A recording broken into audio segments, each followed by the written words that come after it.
Parte 3. Como convencer as pessoas a pensar como você. 1. Você não pode vencer uma discussão.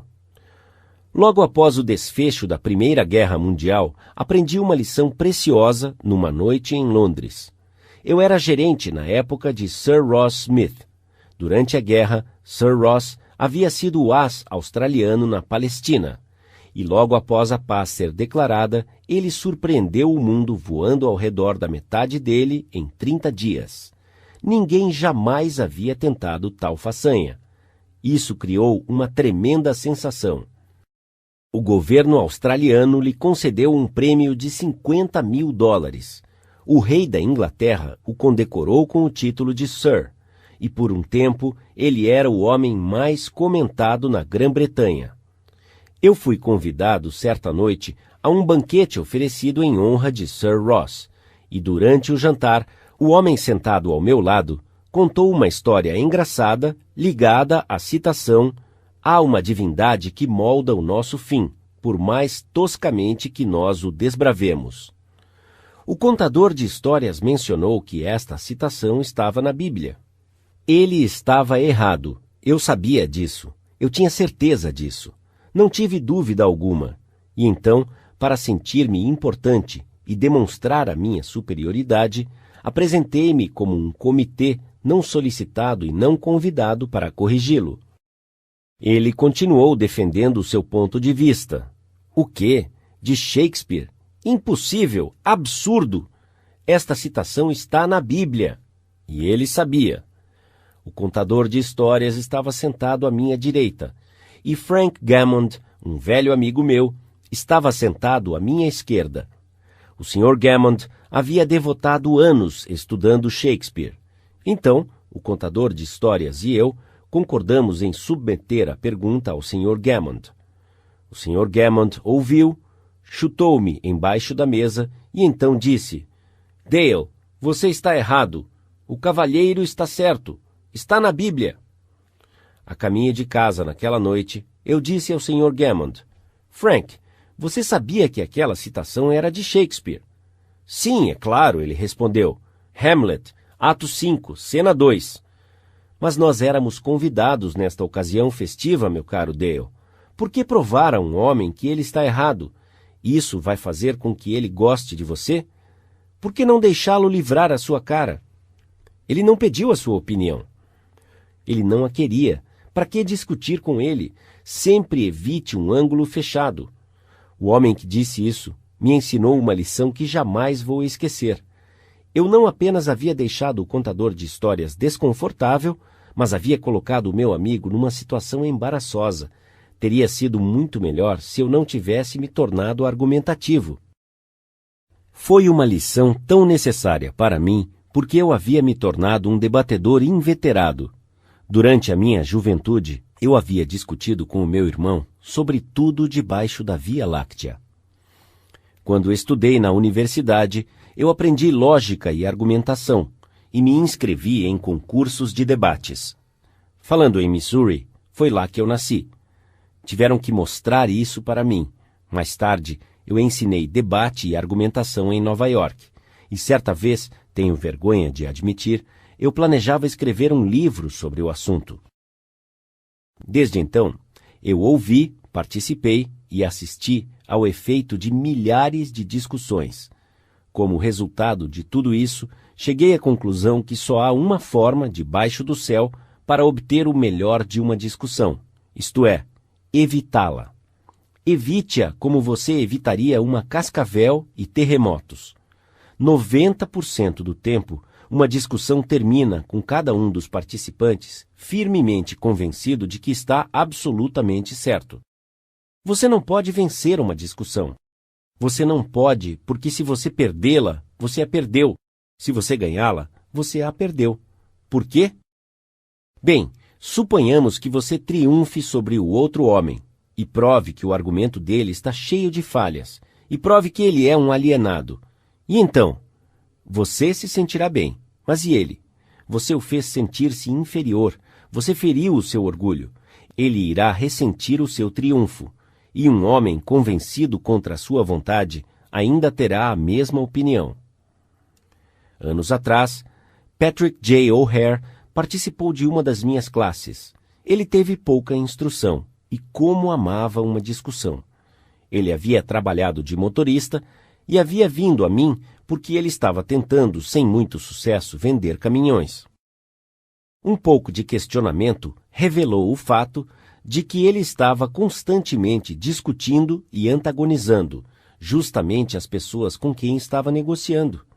Se um possível cliente dissesse qualquer coisa negativa sobre os caminhões que estava vendendo, Pat ficava furioso e enfrentava o cliente. Pat ganhou muitas das discussões naqueles dias, mas como ele me disse mais tarde, muitas vezes eu saía de um escritório dizendo: eu o coloquei no seu lugar. Claro que eu havia colocado o cliente no seu lugar, mas não lhe vendi nada. O meu primeiro problema não foi ensinar Patrick J. O'Hare a falar. A minha tarefa imediata era treiná-lo a não falar e a evitar discussões verbais. Depois de algum tempo, o Sr. O'Hare tornou-se o melhor vendedor da White Motor Company em Nova York. Como ele conseguiu isso? Aqui está a sua história em suas próprias palavras. Agora, quando eu entro no escritório de um comprador e ele diz: "O quê? Um caminhão da White? Eles não prestam. Eu não aceitaria nem se você me desse um. Eu vou comprar um caminhão da Huset." Eu digo: "O Huset é um bom caminhão. Se você comprar o Huset, você vai se dar bem. Os Husets são feitos por uma boa empresa e são vendidos por boas pessoas." Ele não sabe o que dizer. Não há lugar nenhum para discussão. Se ele diz que o Huset é melhor, e eu digo que ele tem razão, ele tem que parar. Ele não consegue ficar a tarde toda dizendo: "É o melhor", quando eu estou concordando com ele. Então, nós mudamos de assunto sobre o Huset e eu começo a falar sobre os pontos positivos do caminhão da White. Tinha um tempo em que um comentário como este me deixaria escarlate, vermelho e alaranjado. Eu começaria uma discussão contra o Huset, e quanto mais eu discutia contra ele, mais o prospecto do produto discutia em favor dele.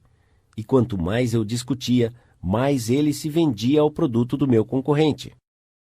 Agora, quando eu olho para trás, eu me pergunto como eu conseguia vender alguma coisa. Perdi anos da minha vida brigando e discutindo. Agora, eu fico de boca fechada. É melhor. Como dizia o velho Benjamin Franklin, se você discute, magoa e contradiz alguém, às vezes você obtém a vitória, mas será uma vitória vazia porque você nunca conseguirá o bem-estar do seu adversário. Então, descubra por si mesmo. Você prefere ter uma vitória teatral e acadêmica ou o bem-estar de uma pessoa? Raramente você poderá escolher os dois. O transcrito de Boston imprimiu esta parte de um verso burlesco significativo. Aqui jaz o corpo de William J., que morreu e sempre teve a razão. Ele estava certo, absolutamente certo, enquanto ele argumentava, mas agora está tão morto como se estivesse absolutamente errado. Você pode estar certo, absolutamente certo, enquanto você participa de uma discussão, mas quanto a mudar a ideia de outrem, você provavelmente será tão fútil quanto se você estivesse errado. Frederick S. Parsons, um consultor de imposto de renda, havia disputado e discutido por 1 hora com um agente fiscal do governo. Estava em jogo um item de $9.000. O Sr. Parsons defendia que estes $9.000 eram, na verdade, uma dívida incobrável, que nunca seria recuperada e que não deveria ser tributada. Dívida incobrável uma ova, respondeu o agente, deve ser tributada. Este agente era frio, arrogante e teimoso, disse o Sr. Parsons, enquanto contava a sua história à sua classe. Perdia a razão e os fatos também. Quanto mais discutíamos, mais teimoso ele se tornava. Então, eu decidi evitar a discussão. Mudei de assunto e mostrei um pouco de apreciação. Eu disse: "Suponho que esta seja uma questão insignificante em comparação com as decisões realmente importantes e difíceis que você deve tomar. Eu mesmo já estudei sobre tributação, mas eu precisei obter o meu conhecimento de livros. Você está obtendo o seu a partir da experiência ao vivo. Às vezes, eu desejo um trabalho como o seu. Eu aprenderia muito. Fui sincero em cada palavra que falei. Bem, o agente endireitou-se na cadeira, encostou-se nela e falou por algum tempo sobre o seu trabalho, contando-me das fraudes inteligentes que ele havia descoberto. O seu tom gradualmente se tornou amigável, e agora ele estava me falando sobre os seus filhos. Enquanto ele saía, ele me avisou que iria considerar o meu problema e me daria a sua decisão em alguns dias. Ele passou pelo meu escritório 3 dias mais tarde e informou-me que ele havia decidido deixar a minha declaração de imposto de renda exatamente conforme enviado. Este agente fiscal estava demonstrando uma das fraquezas humanas mais comuns. Ele queria sentir-se importante, e quando o Sr. Parsons discutia com ele, ele se sentia importante, falando alto e impondo a sua autoridade. Mas assim que a sua importância foi admitida e terminada a discussão, ele permitiu-se expandir o seu ego e tornou-se um ser humano gentil e solidário. Buda disse: o ódio nunca finda com o ódio, mas sim pelo amor. E um desentendimento nunca termina com uma discussão, mas por tato, diplomacia, conciliação e o desejo solidário de ver o ponto de vista da outra pessoa. Lincoln, uma vez, repreendeu um jovem oficial do exército por envolver-se em uma controvérsia violenta com um associado. Nenhum homem que pretende fazer o melhor de si mesmo, disse Lincoln, pode encontrar tempo para uma contenda pessoal. E nem pode enfrentar as consequências, incluindo a sua fúria depravada e a falta de controle próprio. É melhor entregar-se às coisas maiores, pelas quais você demonstra nada mais do que direitos iguais, e entregue-se às coisas menores que sejam claramente suas. É melhor deixar um cachorro em paz em seu caminho do que tentar expulsá-lo e ser mordido, contestando pelo seu direito. Mesmo matando o cachorro, não iria curar a mordida. Em um artigo em Bits and Pieces, publicado por The Economic Press, Fairfield, New Jersey, algumas sugestões são feitas sobre como manter um desacordo de tornar-se uma discussão. Bem-vindo ao desacordo. Lembre-se do slogan: quando 2 parceiros sempre concordam, um deles não é necessário. Se há algum ponto sobre o qual você não tenha pensado, seja grato se o trouxerem à sua atenção. Talvez este desacordo seja a sua oportunidade de ser corrigido, antes que você cometa um erro sério. Não confie na sua primeira impressão instintiva. A nossa primeira reação natural em uma situação desagradável é estar na defensiva. Tome cuidado. Fique calmo e cuidado com a sua primeira reação. Pode expressar o pior em você, e não o melhor. Controle a sua raiva. Lembre-se, você pode medir o tamanho de uma pessoa pelo que a deixa irada. Ouça primeiro.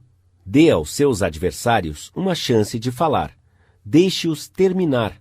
Não resista, defenda ou debata. Isso apenas aumenta as barreiras. Tente construir pontes de entendimento. Não construa pontes mais altas do desentendimento.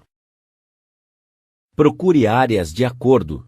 Quando você ouviu tudo que os seus adversários têm a dizer, concentre primeiro nos pontos e áreas em que vocês concordam. Seja honesto. Procure áreas onde você pode admitir o erro e apontá-lo. Desculpe-se pelos seus erros. Isso o ajudará a desarmar os seus adversários e reduzir as suas possibilidades de defesa. Prometa que pensará sobre as ideias de seus adversários e as estudará cuidadosamente. E seja sincero, os seus adversários podem estar certos. É muito mais fácil, nesta etapa, concordar sobre os seus pontos do que mover-se rapidamente à frente e encontrar-se numa posição onde os seus adversários possam dizer: Tentamos te contar, mas você não quis ouvir. Agradeça os seus adversários sinceramente pelo seu interesse. Qualquer pessoa que toma tempo para discordar com você está interessada nas mesmas coisas que você.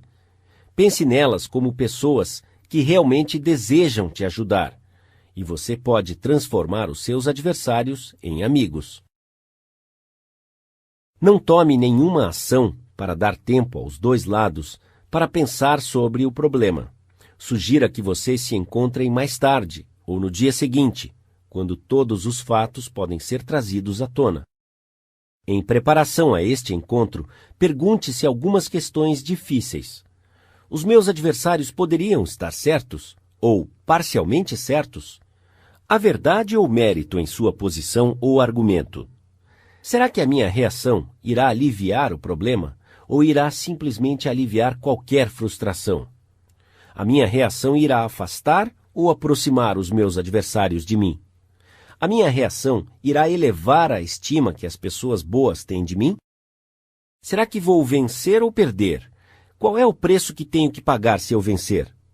Se eu ficar quieto sobre isso, será que o desentendimento irá passar? Esta é uma situação difícil ou uma oportunidade para mim? O tenor de ópera, Jan Peerce, após estar casado por quase 15 anos, disse certa vez: "A minha esposa e eu fizemos um pacto há muito tempo, e nós o mantivemos, não importa quão irado estejamos um com o outro. Quando um de nós grita, o outro deve ouvir, porque quando duas pessoas gritam, não há nenhuma comunicação, apenas barulho e más vibrações." Princípio 1. A única forma de obter o melhor de uma discussão é evitá-la.